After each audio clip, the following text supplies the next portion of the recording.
In 2000 BC, we used horses for transportation. This was very popular back then until we had access to steamboats. Steamboats were used at sea and were very useful for short distances, but in situations where you had to go long distances, the steamboats was not a good idea. With a maximum speed of 10 miles per hour, steamboats could take longer than horses because the steamboat could not go through land. It had to go around it. Then came the invention of bicycles in 790 by the Wright brothers.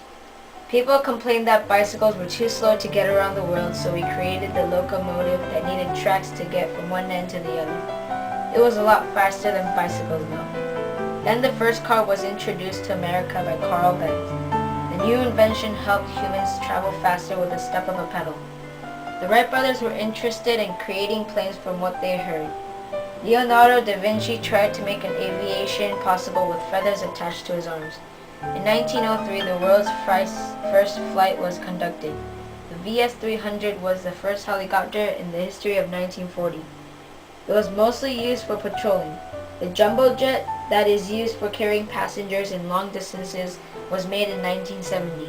This is the plane that carries us from Asia to America in just 11 to 12 hours instead of 2 to 3 months. Finally, the space shuttle was introduced to America in 1981, so we could explore the unknown mysteries of our outside world. The Wright brothers' first plane, called the Wright Flyer, had been wrecked upon their 4 tests of flight. But still, the both brothers were happy to return home with a smile, for they had conducted the world's first flight. But they were wrong. They thought they would become famous all around the world, but they only garbled accounts were printed in the local newspapers. In Dayton, the brothers built another flyer. It was slightly the same. It would have different engine and design. They named this the Wright Flyer 2. A total of 105 successful flights were made in Huffman Prairie. But one problem with the Flyer 2 was that when it made a tight turn, the plane stalled and went out of control.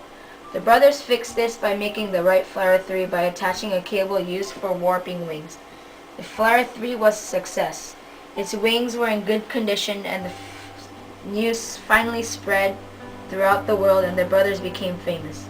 The Wright brothers helped the future build stronger, bigger, and faster planes, not only for fame but also for businesses like FedEx. As you know, FedEx is one of the most successful companies of packaging and shipping. It might occur to be the most successful in the next 20 years. How has aviation helped FedEx? Fred Smith has made it possible to send packages from LA to New York in just 4 to 5 hours.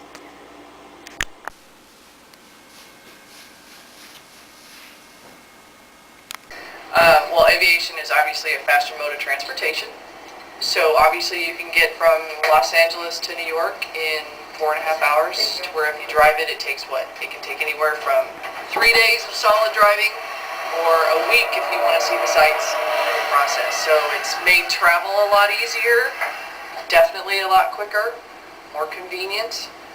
It can be pricey, so that's another way it affects your daily life because it digs into your pocket, but it is the faster way to go.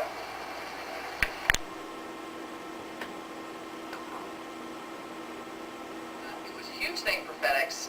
Aviation was obviously around before FedEx's inception in the early 70s, mid-70s.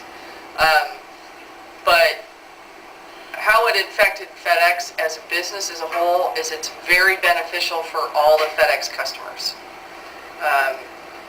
You have a lot of people that need to get paperments and documents, original signatures, not a fax signature. We have fax machines, which is very quickly because you can fax to New York in 2 seconds and get the signature back.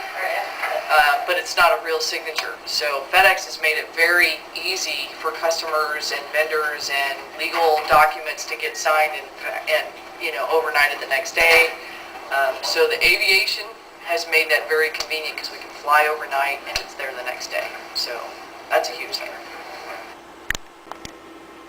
Fred Smith, the founder of FedEx, graduated from Yale. At the time he spent there, he received a C from a spectacle professor on the overnight delivery idea. After college, he joined the Marine Corps and picked the idea back up when he came back. The original FedEx network was 8 planes to start with. and covered 35 to 40 cities. This number gradually increased as time passed, so for now, FedEx has gotten a very big market and the best seat in the house. What will happen to FedEx in the future? Will they get better, changes that I can faster see? businesses? We are developing a lot more efficiency within the aviation industry towards FedEx, meaning we can get stuff there a little bit faster. You know, we have stuff that we can actually get to a customer by 8 o'clock the next morning. May even do it even quicker. We can do international. You know, the flights going internationally can go a lot quicker. As far as changes are being made, I mean, they're putting out more flights. Technology with airplanes is getting much more efficient and a lot safer. So Businesses that's will what I see. probably get better and earn more money as time passes. Only time can tell. But what about the future of regular aviation? What do we foresee in the aviation of passengers?